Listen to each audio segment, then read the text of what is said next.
En el sistema de gobierno instaurado por la Constitución norteamericana de 1787 y del que Estados Unidos constituye un ejemplo principal, que sin embargo ha sido exportado a gran parte de países, sobre todo del continente iberoamericano, el presidencialismo hace de la separación de poderes una aplicación rígida, de manera que cada uno de los poderes es orgánica y funcionalmente independiente. Se suele establecer como elementos característicos del presidencialismo 4 elementos que configuran un sistema más o menos presidencial y más o menos cuasi presidencial. En primer lugar, el presidente en el sistema presidencial acumula la jefatura del Estado y la jefatura del Gobierno. Asume un papel especialmente trascendente y preponderante por su sistema de elección, independientemente de que sea directa o indirecta, como en el caso de Estados Unidos, que se elige a través de compromisarios. Por otra parte, no existe un gobierno como tal, sino que el presidente es quien dirige la política del Estado, está asesorado por secretarios de Estado o por ministros libremente nombrados por aquel y que, paralelamente, no tienen acceso a las sesiones del Parlamento. En tercer lugar, el Congreso no puede forzar a dimitir, salvo el caso del impeachment, al gobierno o al presidente del Estado, y hablamos en este caso de una responsabilidad puramente penal, que no política, puesto que la separación de poderes impide este tipo de controles. Y, por último, el presidente no tiene derecho a disolver las cámaras legislativas y tampoco dispone de iniciativa legislativa. En el régimen presidencialista, la voluntad popular se manifiesta en momentos distintos y de modos diferentes, realizando por un lado elecciones presidenciales y por otro elecciones legislativas. A través de las elecciones legislativas se conforma un Parlamento y mediante las elecciones presidenciales se elige al presidente de la República y al jefe del Gobierno, que al no depender de la confianza parlamentaria carece de responsabilidad política ante el Parlamento.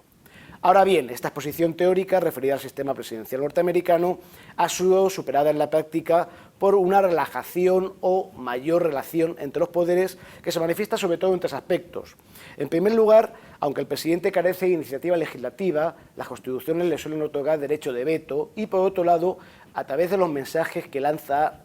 al Congreso o al Parlamento, puede orientar la actuación legislativa del Parlamento. En segundo lugar, al haberse incrementado el papel del presidente, este puede arrancar al Congreso determinadas obligaciones legislativas, sobre todo cuando están consensuadas o aceptadas ampliamente por la población.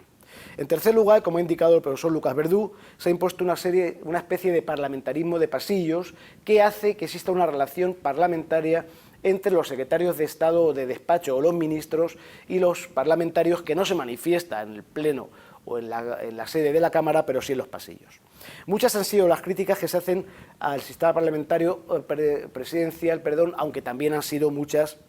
las defensas que se hacen. Con carácter general se suele incidir en los elementos de interacción entre poderes, pero hay que tener en cuenta que no inciden en un mejor o peor funcionamiento del presidencialismo.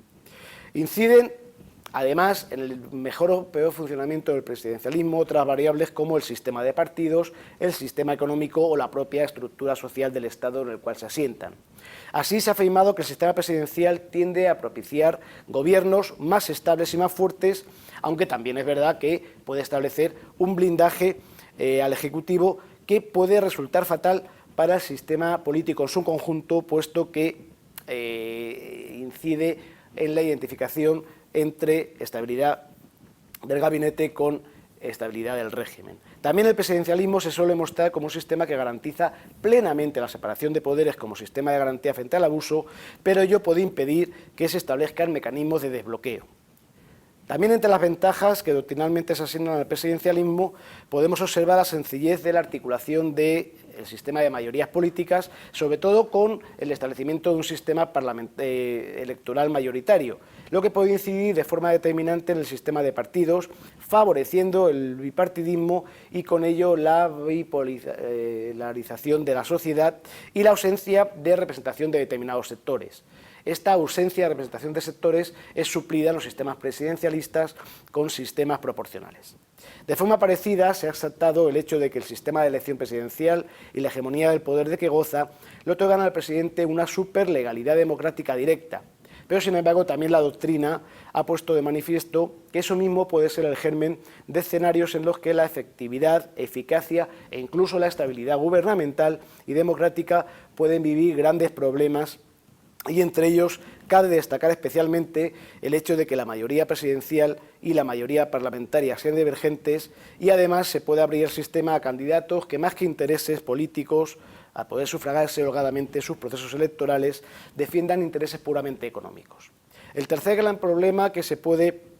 generar mediante la elección directa de una institución que está investida de tanta autoridad y de tanto poder es el populismo y el riesgo de que el sistema político sea regido desde parámetros que rocen o se aparten del marco constitucional democrático. Y ejemplos de este último caso hemos visto, por ejemplo, en el Perú de Fujimori, que protagonizó un autogolpe de Estado e hizo una constitución a su medida, en Guatemala, donde Jorge Serrano hizo lo mismo, o recientemente en el sistema político venezolano, en el que Hugo Chávez ha establecido políticas neopresidencialistas como versión moderna del bonapartismo. Podemos afirmar que las bonanzas de un determinado sistema de gobierno vendrán determinadas por su adecuación a la estructura social, económica, política y cultural del Estado en el que se asientan.